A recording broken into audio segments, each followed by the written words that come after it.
Hello, I'm Wenshan, and recently I've been hooked on this show called TiTouDao, which talks about the story of a famous Singaporean Wayang star. Now, what is Wayang, you may ask? Wayang is a Malay term for a theatrical performance involving puppets or human performers. In Singapore, Chinese street opera is commonly referred to as Wayang, and it has a rich history as a source of entertainment before the rise of television and cinema. TiTouDao, the true story of a Wayang star, was aired by MediaCorp in 2020. Besides having my own review of TiTouDao, I'm curious to know what an actual Wayang practitioner would think of the show. That's why I'm here today at the stage prepared by the Xiao Dong Tian Opera Troupe. Here we'll be reviewing some clips on TiTouDao with Denson, one of the members of the troupe, to find out what an actual Wayang practitioner thinks about the show. I'm Denson, I'm 32 this year. I've been in Hokkien Opera Troupe for about 22 years already. I started off with Hong and right now in Xiao Dong Tian Opera Troupe. So have you heard about the MediaCorp show TiTouDao? Yeah, actually I was involved in the production as well. I went to Ipoh to do the makeup for them and also to guide them on certain Hokkien opera dialogues and movements. Okay, so today we'll be reviewing some clips from TiTouDao.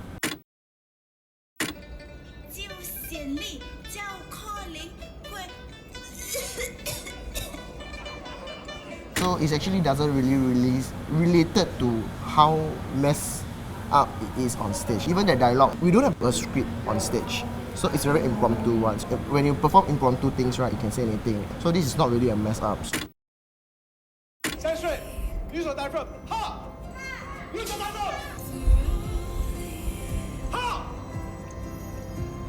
So is your training as vigorous as the one in the video? For me, no. Maybe this kind of training is actually like the 40s, 50s. But right in the clip, the whole training was like accurate for about 5%. The first thing, the candle, for a normal human being, you can blow a candle like 5 meters away, like then the candle will just gone off. It's impossible lah. So to project your voice, right, you only can shout at the well. Last time you shout at the well to break your voice, then after that your voice will break, then the new voice come back. They believe that it's better for the newer voice lah. It sounds better lah. And we don't wear white tops and black bottoms on trainings. We wear normal home clothes. Last time the audience was not like, like 2 to 3 rows of chairs only, what you see in a clip, no. It's actually like, when you see Jay Chou concert, Lin Jin Jie concert, the amount of the audience is like that. So I feel that it's not really accurate as what you see in the video. But at least when TiTouDao, this drama comes out, everybody knows about Hong. Everybody knows about there's Hokkien Wayang troupe in Singapore. Let the younger generation knows about this troupe itself, that it existed in Singapore once. It was so interesting to hear Denson's thoughts about TiTouDao.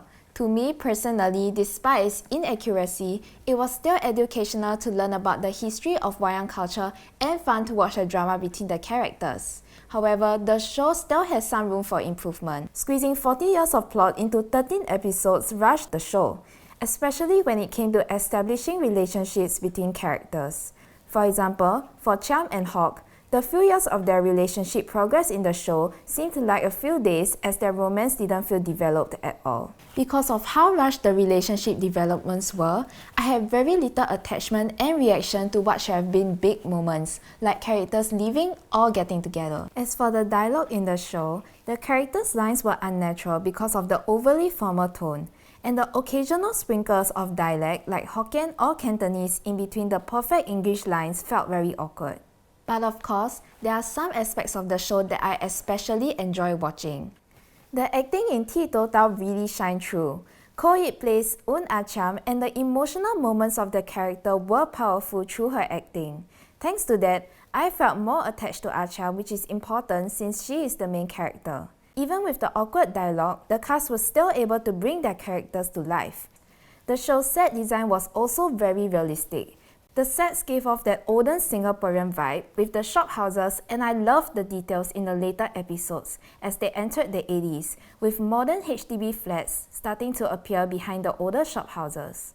Overall, while TiTouDao has its flaws like its pacing and unnatural dialogue, its characters, cast performances, and amazing set design still makes it one of the better MediaCorp productions out there. Be sure to catch TiTouDao on Me Watch to find out more about how Ah Chiam overcame her hardships and rose to success with the Sin Sai Hong Opera Troupe. This has been CTV, your coolest choice. Bye!